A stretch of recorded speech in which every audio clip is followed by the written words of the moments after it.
पहला प्रश्न यही है आपसे कि इस बार के चुनाव में जनता क्यों चौथी बार ममता बनर्जी को फिर से मौका दे? जवाब दीजिए जल्दी से। सबसे पहले मैं आपसे माफी मांगता हूं, 6 और 3 नहीं, हमारे यहाँ पर 9 में 9 आने वाले हैं तृणमूल का। पिछली बार का बताया मैंने। नहीं बोले इस बार 9 में 9 अच्छा, आने वाला है। अच्छा, तो माफी काहे मांग रहे हैं? ठोक के बोलिए। ममता बनर्जी के उन्नयन के ऊपर वोट अगर हो, हाँ। जो 15 साल हमारे दीदी ने क्या काम किए हैं, 35 साल वामफ्रंट शासन में क्या हुआ था, 12 साल केंद्र के सरकार क्या कर चुका है, अगर उन्नयन के मुद्दे पे वोट आए तो दीदी का अलावा बंगाल में कोई नहीं आ सकता। अच्छा, आप बताइए, इस बार लोग कह रहे हैं कि बाइपोलर हो गया चुनाव, टीएमसी या बीजेपी।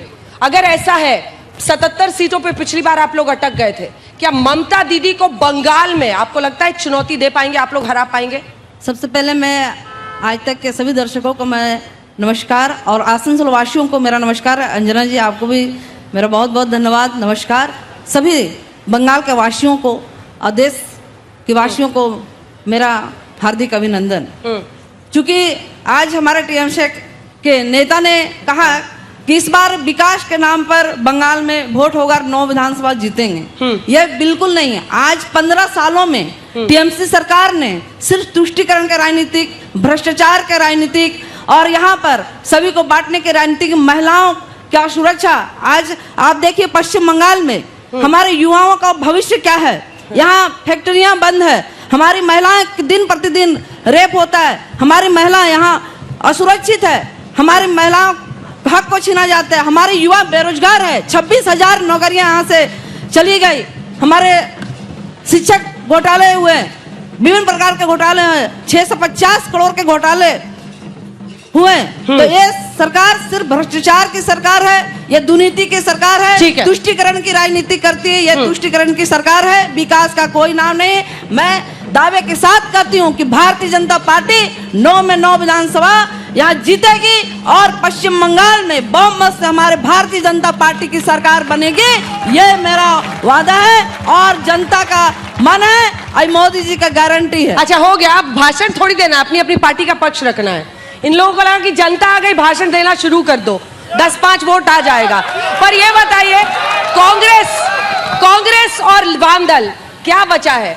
आप लोग सोचिए, 0 से अभी आपको स्कोर नया खड़ा करना है।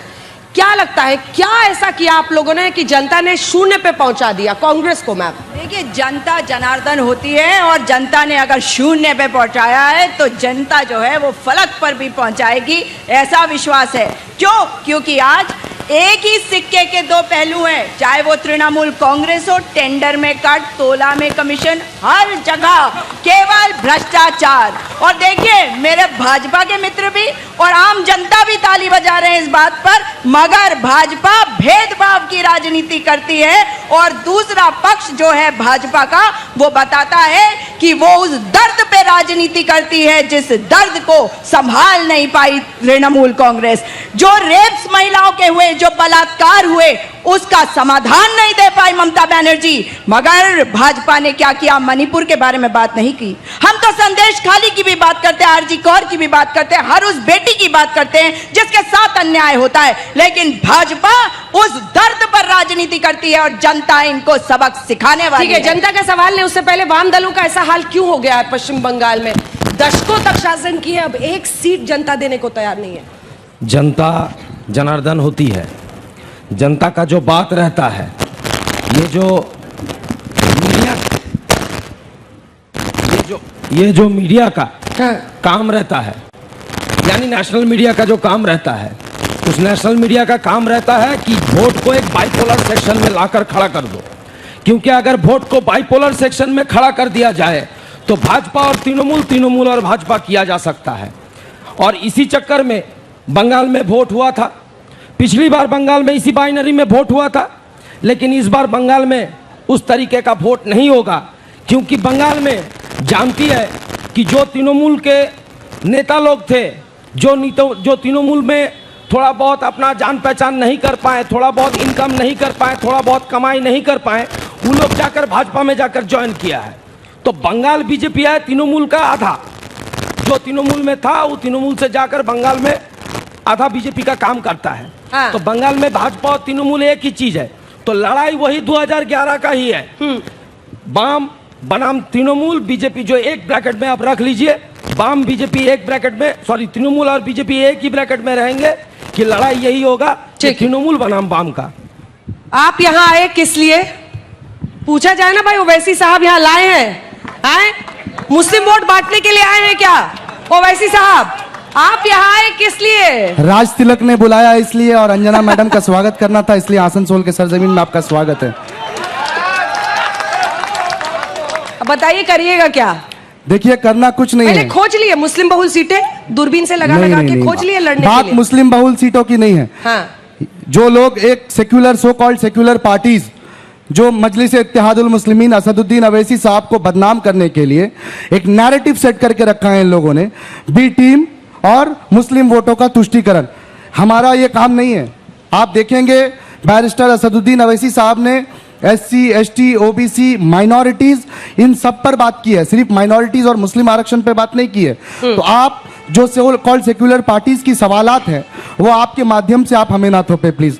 एटलीस्ट आप तो तहमत ना लगाए हमें। अरे पूछा तो जाएगा ना, मुस्लिम बहुल Obviously, सीटें आप खोजते हैं, पूछेंगे, इनके आप नेताजी पहले पूछेंगे, निकलते हैं। आप जिस राज्य पूछेंगे में तो आपको चुनाव सवाल होता का है जवाब वहां मिलेगा खोजते हैं मैम। किस सीट में सबसे ज्यादा मुस्लिम बहुल सीट है, फिर वहां पर एक कैंडिडेट दूसरी पार्टी से चुराते हैं, पूरे उसके पश्चिम बाद से बंगाल उठाते में, हैं। पूरे अरे पश्चिम बिहार में बंगाल इस में फॉर्मूले पर आपकी सीटें आ बिल्कुल गई भी नहीं। कांग्रेस के बराबर। अब बिल्कुल भी जनता नहीं। की बारी है, कितने लोग हैं जो सवाल पूछना चाहते हैं? हाथ उठाइएगा।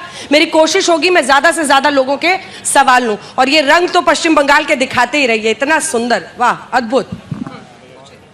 जी, मैं MIM के कैंडिडेट जो दानिश जी जो वो क्वेश्चन कर रहे थे और अभी बता रहे थे कि वो सारी SC, ST, OBC सबका है, तो इनकी पार्टी का नाम ऑल इंडिया मजलिस इत्तेहादुल मुस्लिमीन पार्टी का नाम है, जिसका उर्दू माने ये होता है एक ऐसा मजलिस जिसमें मुसलमानों की तादाद हो। तो ये पहले अपनी पार्टी का नाम चेंज कब कर रहे हैं ये पहले बता दे, और दूसरी चीज पार्टी का नाम कब चेंज ये क्वेश्चन करे।